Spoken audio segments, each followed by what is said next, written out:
Jangan pernah takut untuk menebar kebaikan karena kebaikan akan selalu berbalas meskipun dengan orang yang tidak sama. Assalamualaikum warahmatullahi wabarakatuh. Ahlan wa sahlan di channel Keluarga Bun Ai. Keluarga yang bercita-cita selalu bersama sampai syurga. Amin amin ya robbal alamin.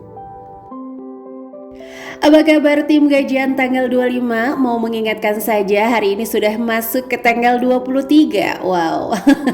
Pastinya udah mulai ngitung anggaran, udah mulai dengan semangat baru. Bismillah bulan ini tidak boleh boros lagi. Bismillah bulan ini jangan sampai kebablasan. Bismillah semoga target menabung tahun ini tercapai dengan segala doa dan harapan pastinya ya teman-teman.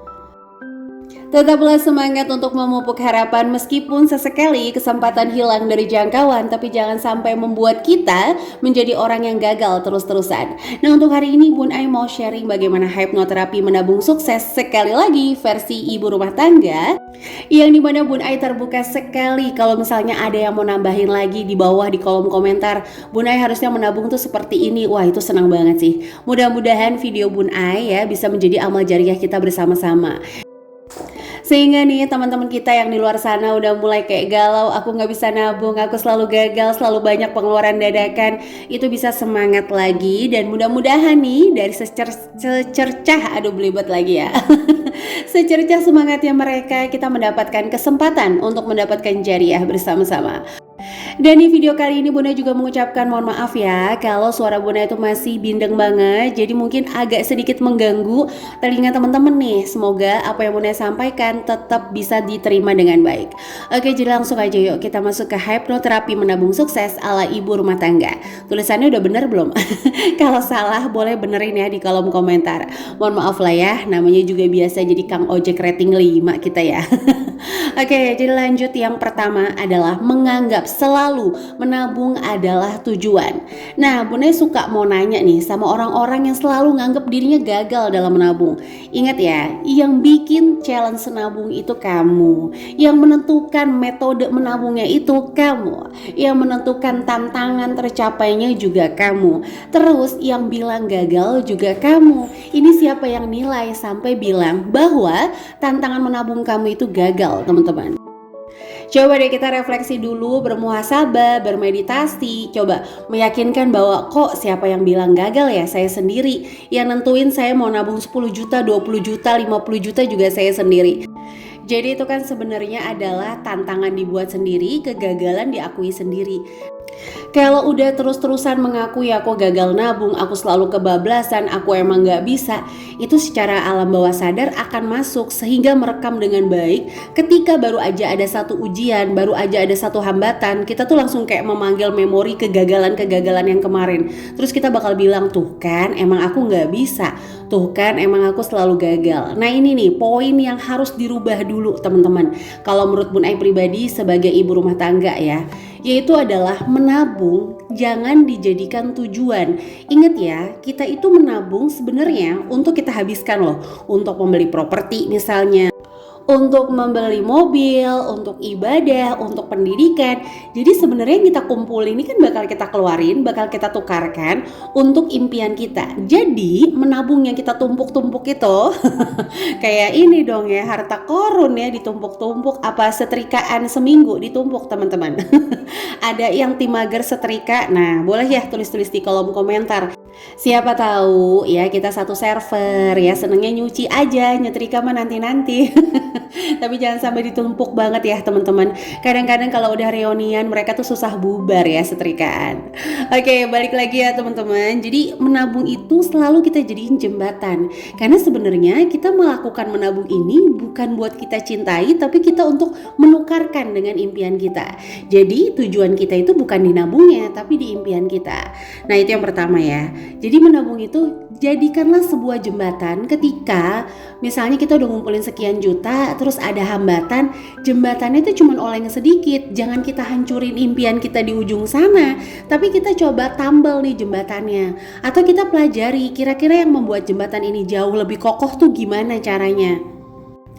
Jangan ketika misalnya kita punya impian di ujung sana, jembatannya cuma rusak gompal sedikit, kita langsung kayak hancurin aja lah semua jembatannya, udah impian kita nggak usah kita ambil.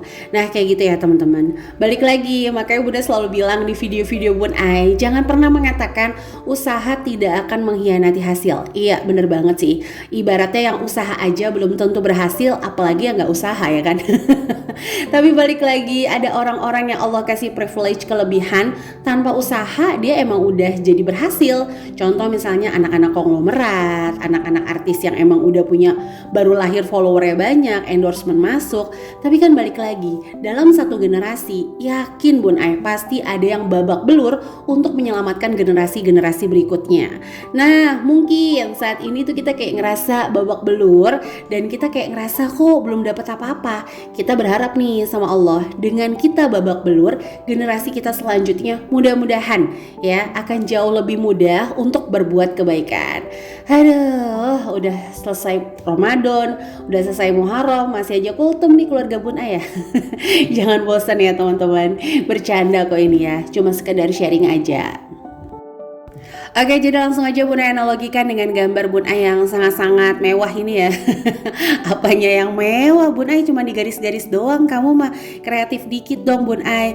Mohon maaf ya teman-teman, emang mentok banget ini Bun Ai sama kreativitas. Mudah-mudahan nggak mengurangi esensi yang ingin Bun Ai sampaikan ya. Jadi contoh, ini adalah kamu ingin membeli rumah. Nah, di dalam proses kamu dengan rumah itu jembatannya banyak. Bisa dengan menabung, pastinya doa dan usaha, tiba-tiba dapat bonus atau rezeki dadakan dan segala kemudahan-kemudahan lainnya. Ini Bun Ai ngomong berdasarkan pengalaman ya, teman-teman. Dimana Bun Ai selalu meyakini bahwa setiap proses itu bukan berarti kenapa nggak dari kemarin-kemarin begini aja. Enggak, itu pas bagian mudah Allah udah kasih persetujuan, bayaran akibat kesulitan-kesulitan yang udah kita jalani teman-teman. Jadi jangan pernah bilang ketika kita udah kayak babak belur terus tiba-tiba kok gampang banget, kenapa nggak dari dulu pakai cara ini. No, cara itu sudah disetujui Allah akibat kesulitan-kesulitan kita di masa lalu. Jadi selalu yakini bahwa menabung adalah salah satu jembatan aja, bukan satu-satunya cara gitu. Jadi kalau misalnya kayak nabungnya terpakai terus tiba-tiba ada pengeluaran dadakan yang sifatnya ya mohon maaf kebutuhan bukan keinginan. Nah kalau keinginan ini udah bahaya. Kenapa? Kalau kamu membeli sesuai dengan yang kamu ingin, itu kan berarti egoismenya muncul ya. Kamu udah gak bisa lagi nih berpikir jernih memilah-milih apakah membeli itu berdasarkan butuh atau egoisme kamu. Kalau udah egoisnya muncul, biasanya mohon maaf gak nyindir siapapun, aturan Allah udah gak bermain, dimana kita disuruh tidak bersifat berlebihan, tidak boros, tidak mubazir. Ingat kayak sebelum miskin, lapang sebelum sempit, itu tuh kayak udah gak ada lagi di pikiran kita. Yang penting tuh kita bisa dapetin barang yang kita mau. Nanti ujung-ujungnya akan ada satu penyakit ya di poin kedua ini. Bun Ai bakalan bahas, tapi sebelum itu udah hampir 8 menit, Bun Ai sapa-sapa dulu ya. Anak gadis lagi bobo, halo Ciamis dan juga Wonosobo. Kalau tidur jangan ngigau, halo Cibubur dan Lubuk Linggau. Pakai bedak jangan menor, halo Cipedak dan juga Bogor. Cipedak nih kalau nggak salah Jagakarsa nih, karena Bun Ai itu lulusan APP teman-teman. Bukan Akademi Pelongo-Pelongo ya, Akademi Pimpinan Perusahaan, tapi belum punya perusahaan sih. Ada nggak yang lulusan APP nih? Boleh ya tulis-tulis di kolom komentar. Dan terakhir Bun Ai sapa bikin pedang dari besi, halo Sumedang dan juga Pati. Dan seluruh teman-teman yang senantiasa mendukung channel sederhana ini, like, komen positif, subscribe, terima kasih ya. Semoga kebaikan teman-teman dibalas oleh Allah Subhanahu wa Ta'ala dengan segala kemudahan urusannya. Dan kamu yang baru bergabung, jika berkenan ayo langsung tekan tombol subscribe dan menyalakan lonceng notifikasi sehingga gak ketinggalan kalau Bun Ai upload video terbaru. Dan jika berkenan lagi, boleh bantu Bun Ai share ke seluruh sosial media yang teman-teman punya. Oke, jadi langsung aja kita masuk ke poin kedua. Sekali lagi mohon maaf banget kalau di video Bun Ai itu speed ngomongnya agak cepet ya teman-teman. Banyak yang bilang cepet banget gitu. Karena serius, Bun Ai itu dubbingnya kejar-kejaran sama nganterin anak. Terus tiba-tiba lagi dubbing baby Agnia masuk. Jadi kayak ada waktu 5-10 menit tuh kayak harus bener-bener cepet supaya dubbingnya itu bisa fokus ke suara Bun Ai. Jadi sekali lagi minta maaf ya teman-teman. Oke, jadi yang kedua adalah menghitung perjalanan. Banyak orang yang menabung itu gagal karena dia itu selalu fokus sama perjalanannya, tidak berfokus pada prosesnya. Intinya apa? Menganggap lama perjalanan itu membosankan. Sebagai contoh nih, ketika kamu sekali lagi pengen beli rumah harga 250 juta, saat ini hanya sanggup menyisihkan 2 juta rupiah. Terus langsung kayak mikir 250 juta dibagi 2 juta mungkin sekitar 125 bulan alias 10 tahun. Aduh, lama banget ya. 10 tahun itu baru bisa nyimpen 250 juta. Nah, kenapa sih teori ngutangnya itu nggak dipakai waktu teori nabung? Ketika kamu hutang ya, saat ini bunganya misalnya promo cicilan cuma 2 juta. Nanti bulan depan bisa, atau mohon maaf tahun depan, tahun-tahun depannya lagi bisa 3 juta, 4 juta. Kamu bisa mengatakan bahwa nanti juga income-nya naik. Nah, kalau income-nya naik, kamu bisa nyicil lebih naik lagi. Harusnya itu juga dipakai ke teori nabung.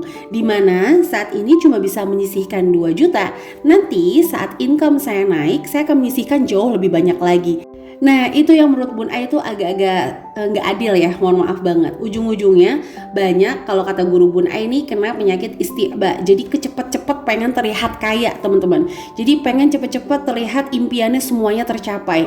Padahal mungkin, mohon maaf sekali, khawatir dengan manipulatif. Yang sebenarnya yang kita miliki saat ini itu belum full kita miliki, teman-teman. Jadi hati-hati ya. Kalau bisa bilang rezeki nanti kedepannya akan bertambah lagi, yakinkan itu juga pada teori menabung kamu. Kalau hitung-hitungannya kayak 10 tahun, udah pokoknya nabung aja. Karena balik lagi selalu berpikir impian saya akan mudah kalau Allah kasih persetujuan.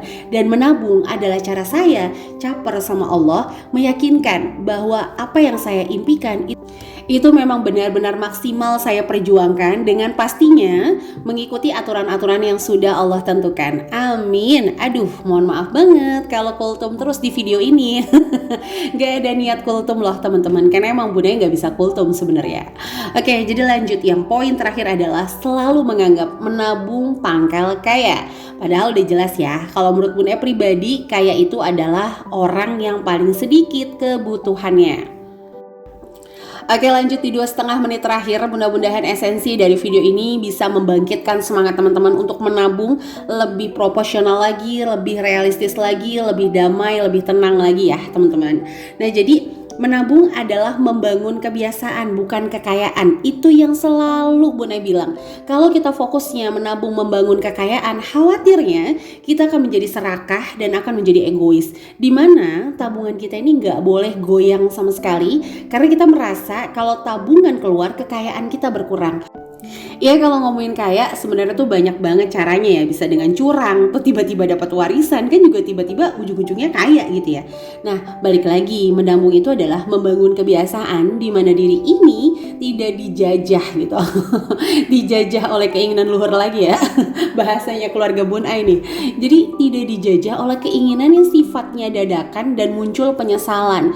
Ujung-ujungnya aduh nyesal banget, kenapa dibeli, ujung-ujungnya gak manfaat, ujung-ujungnya ngabisin uang, apalagi dibeli ujung-ujungnya harus nyicil. Nah, itu kan yang ibaratnya kalau manfaat nggak apa-apa, tapi kalau kurang manfaat kan jadi sayang ya teman-teman. Jadi menabung tuh jadikan komunikasi kita gitu sama Allah. Bunda tuh selalu bilang kalau pas nabung kita ngomong bahwa ya Allah nih, saya serius banget loh pengen itu. Saya mengikuti semua aturan dengan tidak mau mubazir, tidak mau boros, amanah dengan rizkimu yang banyak atau yang sedikit.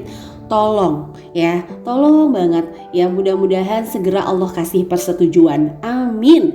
Pokoknya intinya adalah lakukanlah ranah kita, jangan dikte Allah untuk hasilnya. Misalnya kayak udah nabung 2-3 tahun kok kayak gak tercapai-capai, kapan sih Allah, kapan sih? Jadi kayak ngedikte ya teman-teman. Lakukanlah semampunya, sebisanya, seikhlasnya, sehingga kita itu merasa bahwa menabung adalah bagian dari kebiasaan, tidak menjadi beban lagi. Dan keberhasilan terbaik adalah di mana kita tidak lelah untuk selalu mencoba di tengah kegagalan.